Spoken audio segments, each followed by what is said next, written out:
Welcome to Gone Fishing, a show diving into the cybersecurity threats that surround our highly connected lives. Every human is different. Every person has unique vulnerabilities that expose them to potentially successful social engineering.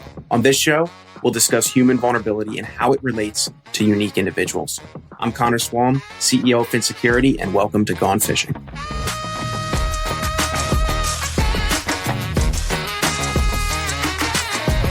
Hey everyone, welcome back to another episode of Gone Fishing. I'm your host, Connor, and I am joined once again by Jimmy, VP of Revenue at QuickPass. Sorry, that's your old name, CyberQP, and also self-declared warlock of PAM, Privileged Access Management. How are you doing, Jimmy? I'm doing wonderful. So, for everyone listening, including myself, because I don't know pretty much anything about. I only know the acronym because you had said it just before we got on the show. What is PAM? PAM. So I think I can put a pin in this whole PAM situation that we have going on. I was going to make a Step Brothers joke. I'm very glad you did. So privileged access management is simply making sure that the right people have access to the right data at the right times on a privileged basis. You know, it's just at an MSP level, you can call it protecting your admin accounts, right? Making sure that all the administrative functions inside your MSP and for your end users are managed, monitored. The discovery, monitoring, and management of your privileged accounts, really. The discovery, monitoring, and management of your privileged accounts. So you also mentioned, is it that all of your users don't have access to all of your data all the time? It's like you can provision it for certain segments of time. You can provision certain data forever. I'm a little confused by that. Sure. Yeah. There's lots of different areas. So privileged access management is a sub-function of identity and access management. And identity and access management encompasses everything like MFA, SSO, everything that relates to people logging in or getting access to something. Privileged access management is a sub portion of that has to do with anything that is privileged or elevated user rights. So there's like sub-factions like what we do, where we're doing password rotations or just-in-time account creation or privileged account discovery. There's other areas of privileged access management, such as privileged session recording, where you're, recording what a remote machine is doing, right? When someone is accessing it and using maybe a privileged command line or privileged PowerShell, or even recording the whole session. There's privilege elevation, like what CyberFox does with Auto Elevate, where they're giving ordinary users temporary access to an administrator account and then taking those rights away when they're done. And ThreatLocker does that too. So there's like a lot of different areas, and it's all emerging and becoming very important for MSPs because MSPs hold so much privileged access, right? MSPs have privileged access to all of their customers, and they have unfortunately become a target for hackers because they, you hack just the MSP and you get access to all of them. So making sure that people inside your MSP only have privileged access when they actually need it for short periods of time, and limiting that privilege, and then also your end users as well, is extremely important. And that's like everything encompassed in PAM. And I think it's a wide space. It's growing. You're seeing stuff we're doing, stuff ConnectWise is doing, ThreatLocker, CyberFox, Evo Security, and we're all like, we have a little bit of overlap in certain things, but when you look up market, there's like Delinea, which is Psychotic, CyberArk, Manage Engine, and there's these more like holistic solutions that maybe combine all of these different things that we're doing in the MSP space, but is extremely expensive, is extremely time consuming. It is cost prohibitive for small businesses, and it is not working on a multi-tenant basis. It's like segmented out in the cloud.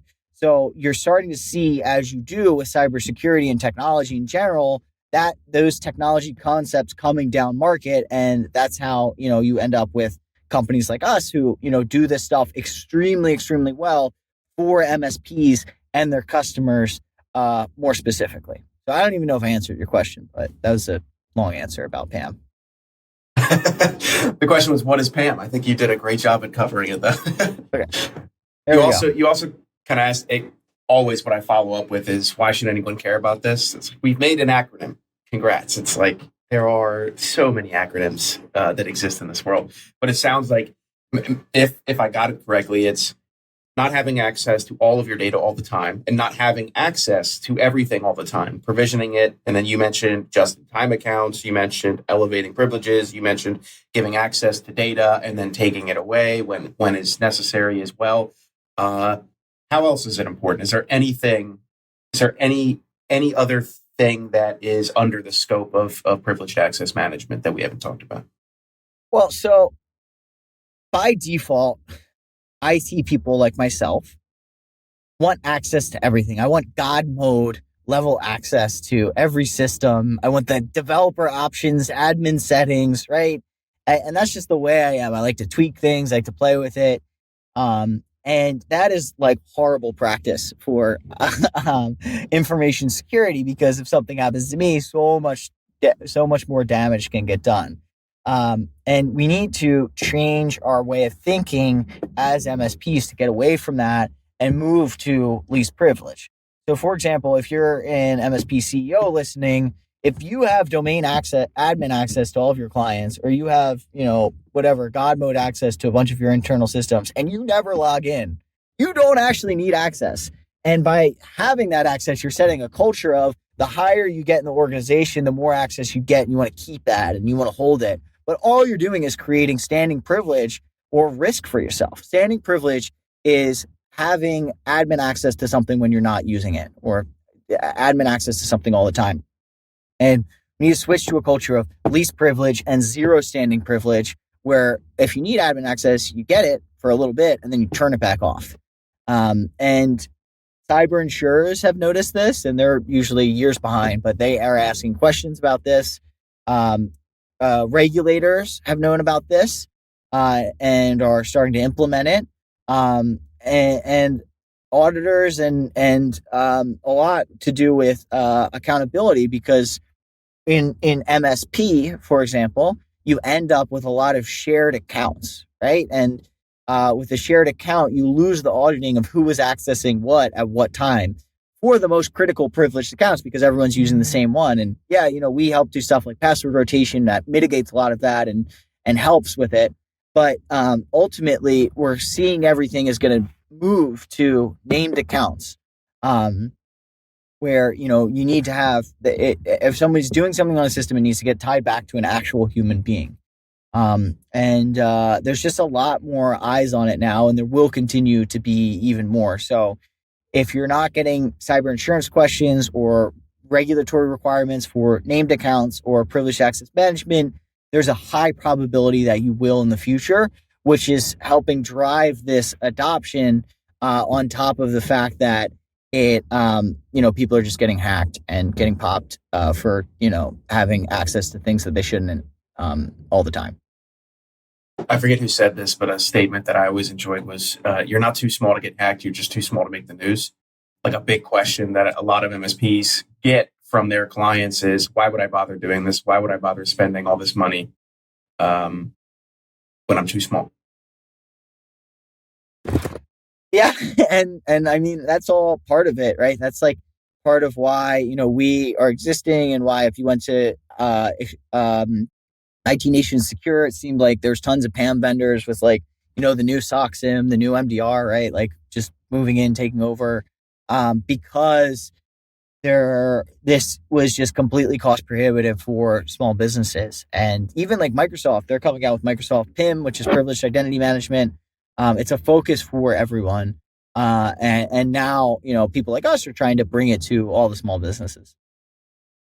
So one thing that always shocked me is whenever I'd listen to an MSP talk to their clients, or even listen to an MSP talk, they always assumed, like, the C-suites, the managers, whatever, the people at the top are like, I don't need this. There's no way I'm going to get hacked.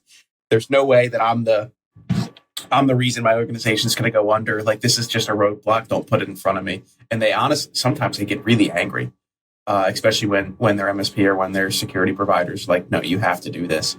And I always came back with, aren't you also the person with the most access? Don't you have the most keys in your organization? Aren't you the busiest person here, or you believe to be that you're the busiest person here? It's like, all right, can we see a world where you make a mistake or where somebody targets you because they know this? And that's when they have to, like, they either double down and like, no, you don't know what you're talking about, or they're like, okay, yeah, I could see that. And it sounds like PAM protects from that happening. It's like, don't be your own worst enemy. Like, don't, someone's going to get hacked in your organization. It's a when, not if mentality. That's what a lot of people are saying these days. That's what I believe as well. So it's like, in the event that it does happen, we should be the most prepared, which means having access to almost nothing at the time of hack. Yeah, that's true. What other vulnerabilities does PAM protect? So the discovery of privileged accounts. So a lot of it is right. You don't know, like, say you inherit a new client or you buy an MSP or anything like that. There isn't a great process for discovering all of the administrator accounts or privileged accounts that are existing. And there are, some cool tools to do it and there's scripts to do it, but you get multiple environments, right? You get local admins, you get Azure AD or Entra ID, whatever they changed Office 365 to be called these days. And then Active Directory, all different servers as well. And, RMMs can help and, monitor a lot of this and find a lot of the information in it and PowerShell scripts and stuff like that. But being able to pull all of that information into one place and knowing what the footprint is and what the risk is, that is a huge part of privileged access management. And that's something that, we do. Sweet. Are MSPs behind the game or ahead of the game when it comes to implementing PAM, in your humble opinion? I don't know. I mean, I don't like to, come down and say, blah, blah, blah, blah. Like, cybersecurity is an ongoing process. MSPs are put in a situation where they are forced to implement cybersecurity without necessarily having the best training or teachings or time to adapt and prepare, because they're the only ones there to do the job. And, I know some amazing MSPs who are, have experts in security for sure. But a lot are just trying to learn and catch up on things. So, like, there's always work to do and there's always improvements to make for cybersecurity. But I wouldn't say that, MSPs are ahead or behind, because everyone's always behind in cybersecurity. Like, there's always improvements you can make. It's a game where everyone loses at some point. You're just trying not to lose the worst. Try not to lose so bad you make the news. Yeah, exactly. Where could people go to learn more about PAM or cybersecurity? Because you just mentioned, a lot of people are just in this game to be educated. They're the only people at the front lines helping the small businesses. And sometimes that's not ideal. But where could people go educate themselves in your mind? Sure. Check out, actually, we have a pretty good resource center on our website, cyberqp.com. Click on the resource hub. There's a bunch of stuff on PAM and identity and access management and cyber in general. But I would also look at CIS framework, cybersecurity framework, and, start implementing it in your organization and, read up a little bit on it. And if you're not aligning yourself to a framework, that's a great way to start. And you'll read a lot about Phin Security and how they can help you. And what is it, Control 14 or something on Control 14, yeah. Yeah, and you'll read Control 4 and 5 and you'll see, hey, actually CyberQP is a good fit for this. But a lot of it is process oriented, but it's a good place to start on, here's the basic security things that I need. How can I put the processes in place, and where do my tools fit in? Yeah.